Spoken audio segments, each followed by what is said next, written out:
परमेश्वर चाहे लें, पूरा मन से परमेश्वर पर भरोसा रखें और अपनी समझ का सहारा ना लें। उन्हीं के सुमिर के सब काम करें, तब उ तोहरा खातिर सोझ रास्ता निकली है। जिंदगी की राह का यह लक्ष्य है कि आपके परमेश्वर के रास्ता में मजबूत करे और आपकी जिंदगी में मार्गदर्शन करे।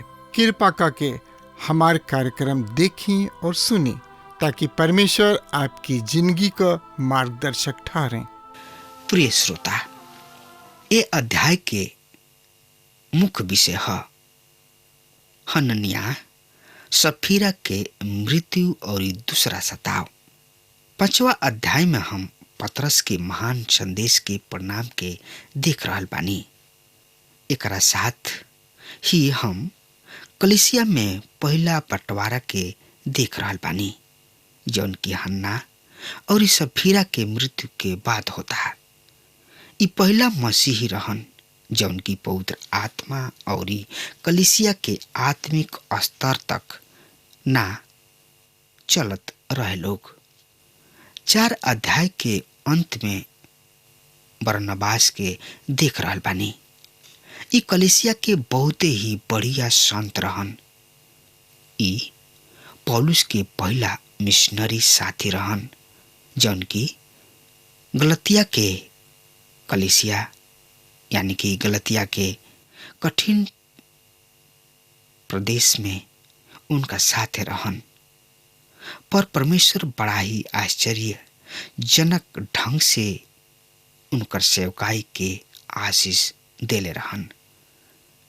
बरनबास कलीसिया के बहुत धन भी देले रहन और यह दान के बारे में सब लोग चर्चा करत रहे। इनका दान के कारण इनकरा दानी होखला के काफी प्रसिद्धि के हाला रहे। रउआ याद हुई, प्राचीन कलीसिया में ई आम बात रहे। एकरा से कलीसिया के उच्च आत्मिक जिंदगी के पता चल जात रहे। एकरा बाद पहला बंटवारा होता। अतना कुछ होखला के बाद उ शारीरिक के कारण ये सब कुछ जारी नहीं खे रख सकत। हनन्याह, सफीरा के मृत्यु, एकरा बारे में ज्यादा जानकारी खातिर रोआ हमरा संगे आपन पवित्र शास्त्र बाइबल निकाल ली। हाँ, तो उह में देखी प्रेरितों के काम 5 अध्याय 1 पद ए तरी से बखान कर रहल बा। सुनी, हम पढ़ रहल बानी। और हनन्याह नाम के एगो आदमी और उनकर मेहरारू सफीरा कुछ जमीन बेचले लोग। प्रिय मित्र, ई तो स्पष्ट बा कि उ बरनबास के नकल करत रहे लोग। उन लोग देखले लोग की दान दियाला से कतना बरनबास के बड़ाई होता। ऐसे जमीन बेच ले लोग और सब आपन मान मर्यादा इज्जत प्रतिष्ठा पावे खातिर। प्रिय मित्र, आज ऐसन बहुत लोग बाणे जौन की दान देके आपन नाम कमाए चाहलन, ताकि लोग हमरा के इज्जत के निगाह से देखे और लोग जाने कि हम धनवान अमीर आदमी हई। प्रिय दोस्त, आदमी इस सब अपना घमंड के कारण ऐसन करे चाहलन। एकरा बारे में जानकारी खातिर रउआ हमरा संगे आपन पवित्र शास्त्र बाइबल में से समझत, सुनत, पढ़त चलत चली और देखी प्रेरितों के काम की किताब 5 अध्याय के 2 पद एह तरी से बता रहल बा। और ओह दाम में से कुछ रख लिहलन और ई बात उनकर मेहरारू भी जानत रही और ओकर एगो हिस्सा ले आके चेला लोग के आगे रख दिहलन। प्रिय मित्र, कुछ हिस्सा अपना खातिर राखल कोनो गलती नहीं खे। उनका ई कहे के अधिकार रहे, काहे कि ई उनकर संपत्ति रहे। ओकरा से उ जवन कुछ करे चाहे कर सकत रहन। प्रिय मित्र, आज हमनी के अधीन बानी जा। हमनी के कुछ निश्चित धन देवे की आवश्यकता नहीं है। केहू तो केहू हमरा के 10वां अंत दे दी, पर प्राचीन कलीसिया में तो उ सब कुछ ले आके चेला सब के गोड़ पर रख देत रहे लोग। हननिया सफीरा कुछ भाग अपना खातिर रख छोड़ ले रहन। समस्या ई रहे कि उहनी के झूठ बोल के पाप कैले रहन सा। ऐसे उहनी के कहत रहन सा कि पूरा ले आके प्रेरितन तथा चेलन के गोड़ पर राख दिहल जाओ, जबकि परिस्थिति बिल्कुल अलग बा। जबकि परिस्थिति बिल्कुल अलग रहे। हमने के तो गाई ना जा कि हम सब कुछ देता नहीं, पर देही ना जा।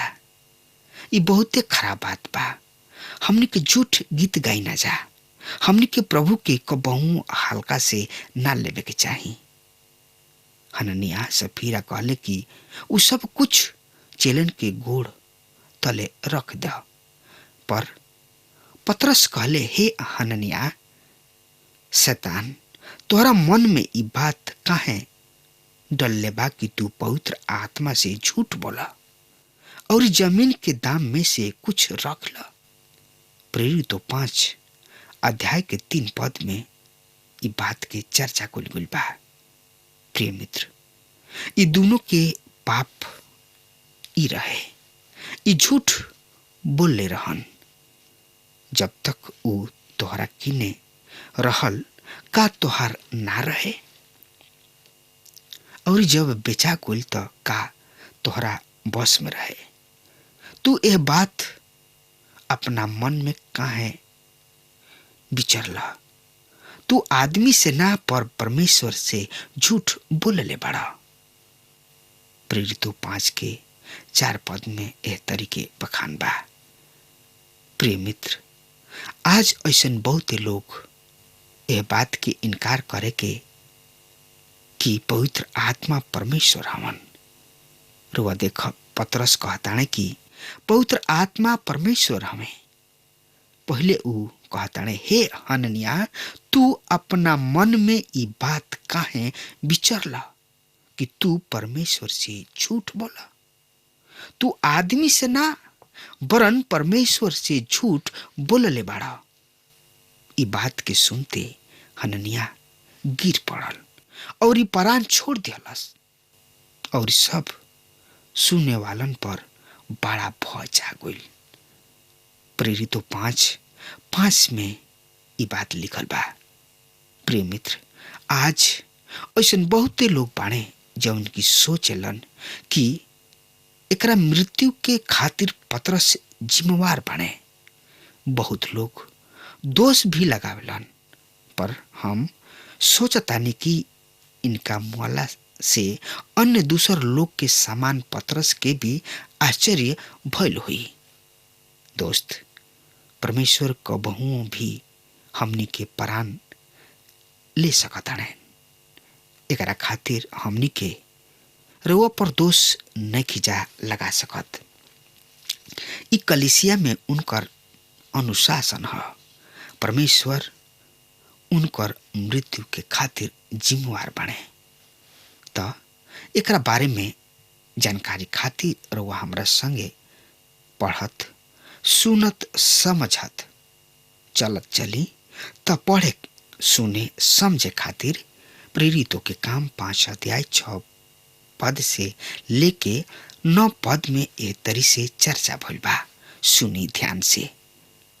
फिर जवान लोग उठ के उनका के चादर में लपेट ले लोग और बहरी ले जाके गाड़ दिहले लोग। करीब 3 घंटा के बाद उनकर मेहरारू जवन कुछ भइल रहे ना जान के भीतरी अइली। तब पतरस उनका से कहलन, हमरा के ई बताव कि का तू लोग जमीन इतने में ही बेचले रहला हा? उ कहली, हाँ इतने में ही। पतरस उनका से कहलन, ई का बात है कि तू दोनों जाना प्रभु की आत्मा के जांचे खातिर ठनलू हा? देख तोहरा मरद के गाड़े वाला दुआरी पर खड़ा बा लोग और तोहरों के बहरी ले जाई लोग। प्रिय श्रोता, पतरस के ई बात मालूम बा कि ओकरा साथे का होई। हनन्याह के साथ का होखे वाला रहे ई बात मालूम नहीं खे, पर सफीरा के साथ का होई ई बात साफ रहे। तब वो तुरंते उनका गोड़ पर गिर गईली और ई प्राण छोड़ दियली। और ई जवान लोग भीतर आके ओकरा के मरल पौले लोग और ई बहरी ले जाके ओकरा मरद कीने दफना दिहले लोग।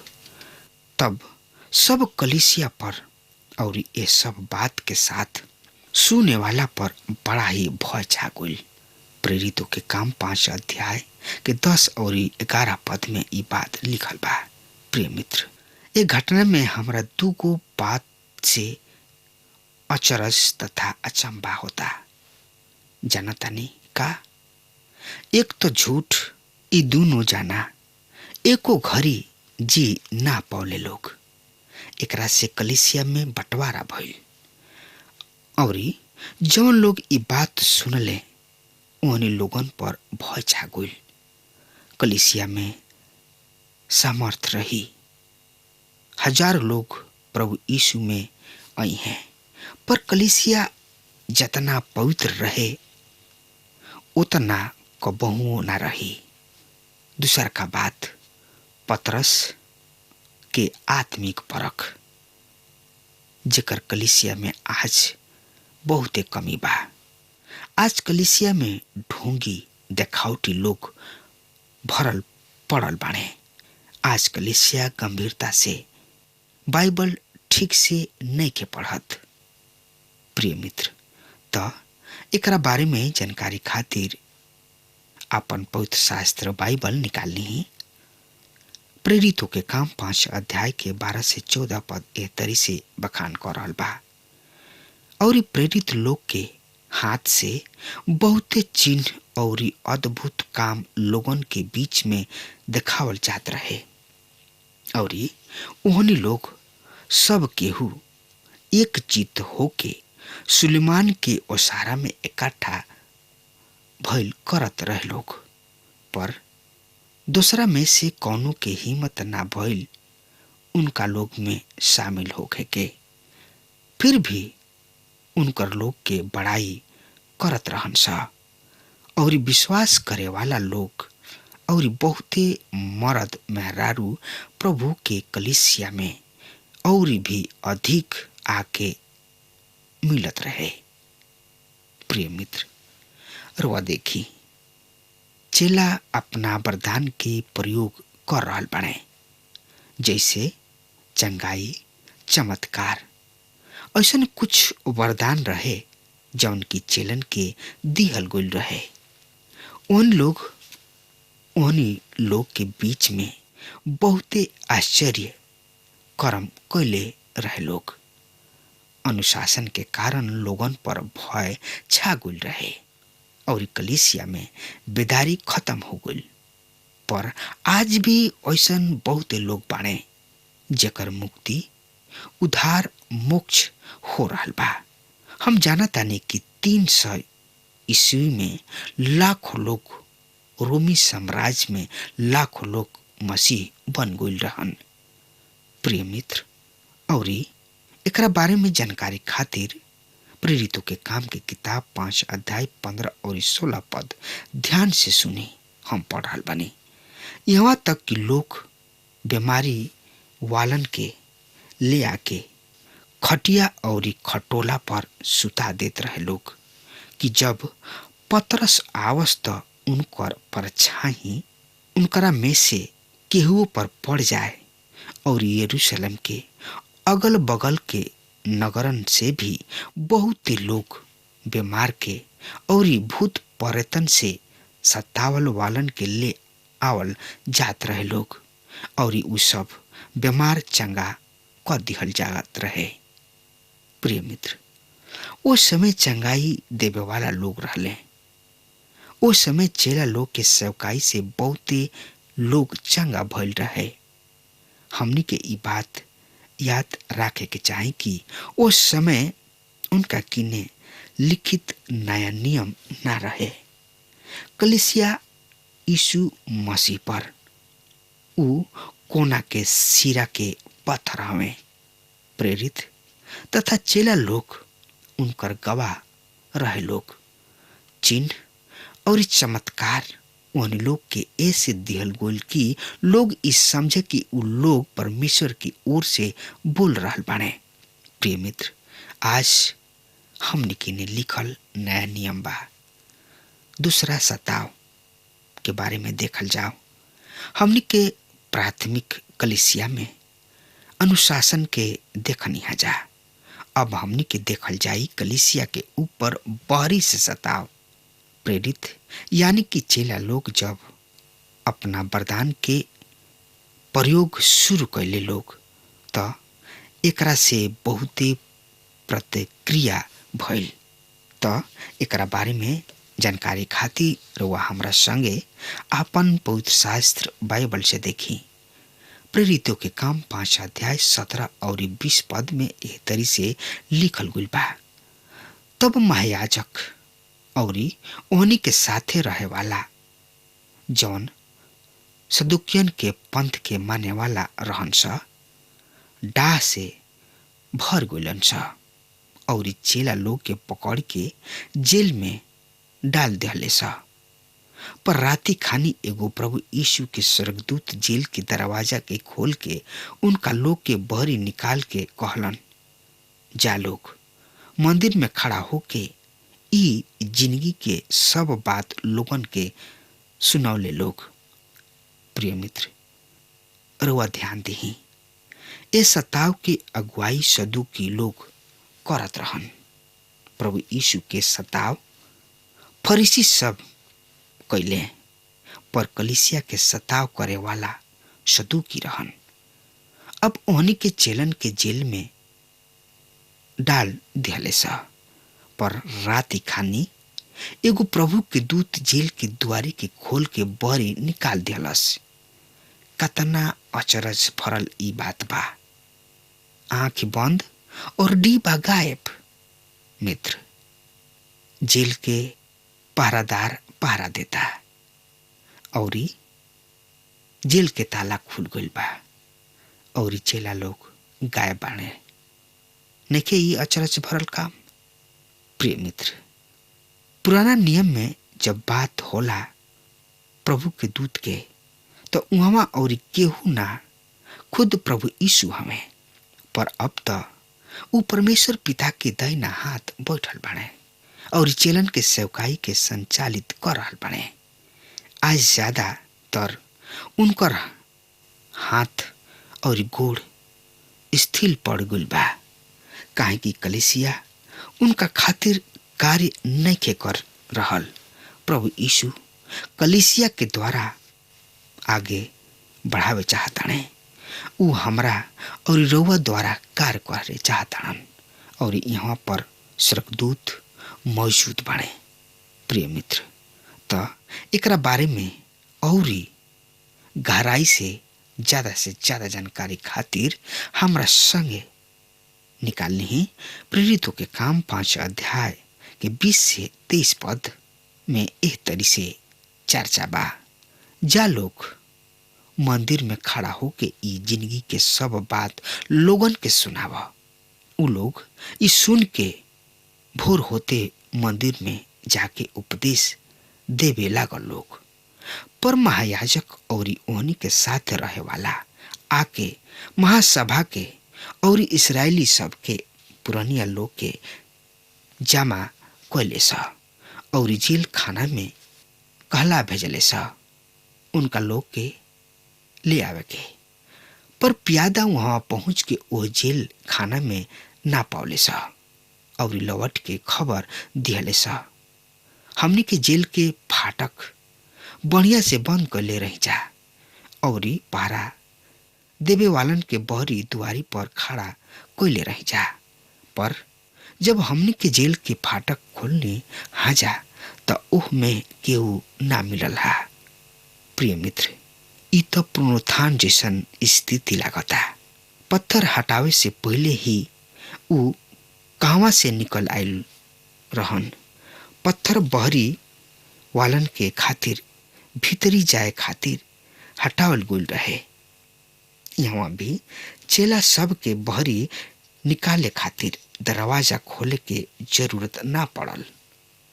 दरवाजा खोले से पहले ही वहां से चल गुल रहन लोग।